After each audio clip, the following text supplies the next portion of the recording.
Some say the best video review is the one you never need to watch. I say the best video review is one you only have to watch once. That's how Dad did it, that's how America does it, and it's worked out well so far. Welcome to Iron Man.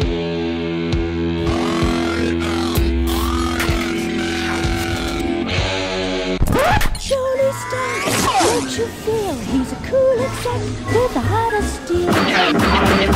All jets ablaze, he's fighting and slicing with the culture blade.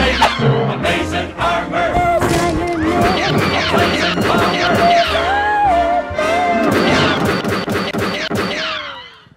Well, enough funny business, everybody. It's me, Greg Miller from the IGN PlayStation team, here to talk to you about Iron Man on the PlayStation 3, Xbox 360, PSP, PS2, and Wii. Let's kick it off with the PlayStation 3, Xbox 360 version. To begin with, let me be the first to say, this game sucks.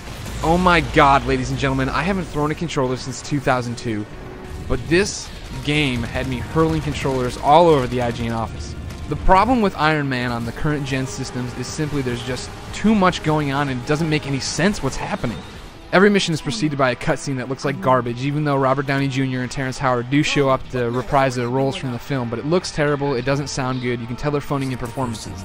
Then you've flown to this game, which has a real tendency to look good when Iron Man's flying through the, skies, but then as soon as you get into action, it just falls apart. To begin with, every mission has you fly into these things and then orange objectives pop up, and these are what you have to blow up to get to the next set of orange objectives that you have to blow up, to get to the next set of orange objectives that you have to blow up, to keep doing that until you finally get to the end of the level. That's redundant and it sucks, but it doesn't make for a bad game. That makes for, a mediocre, subpar performance. However, Iron Man goes even worse because it just shoves so many meaningless enemies into every fight. You'll be trying to make your way to this orange objective and bombers will start coming in and dropping nukes on your head, and there'll be guys on the ground shooting RPGs at you, and then there's rocket launchers. Then there's dudes over here in the tank, and it just gets crazy, and it's so bad that you literally have to play the game like a coward. See, every mission has these orange objectives, which are what you have to do, but there's these secondary ones, like take out all these missiles before they blow up neighboring towns, while doing your main mission of saving Pepper or doing whatever you actually have to do as Iron Man to progress the game. However, personally, I find myself abandoning those missions and just being a complete pussy. What sucks is that this really could have been a cool game. The controls feel really good. So you can fly around and crisscross and be Iron Man, and it doesn't feel like, oh, I'm going to run into an invisible wall here, I'm going to get told to go backwards. The problem is, though, you're flying all around and you have 18 missiles trying to hit you in the ass, so you have to constantly be barrel rolling or doing loops or doing something to lose them, and all you want to do is get to the next little orange objective, and it really kills the fun and makes you want to stop playing this game. And I mean, it hurts to say that, to say that I'm happy to be done with it, because there was really glimmers of hope in here. There's a whole bunch of different armors you can unlock, but the problem is, to get those armor unlocked, you have to go play this thing called One Man Army, which is basically you going into the levels you've already beaten and trying to defeat X number of enemies in X amount of time. But once you get into the game, it really doesn't help out all that much, except giving you maybe a little bit more boom for your buck as far as missiles and whatnot. It does not feel like I'm a superhero. It feels like I'm a lame ass in a suit.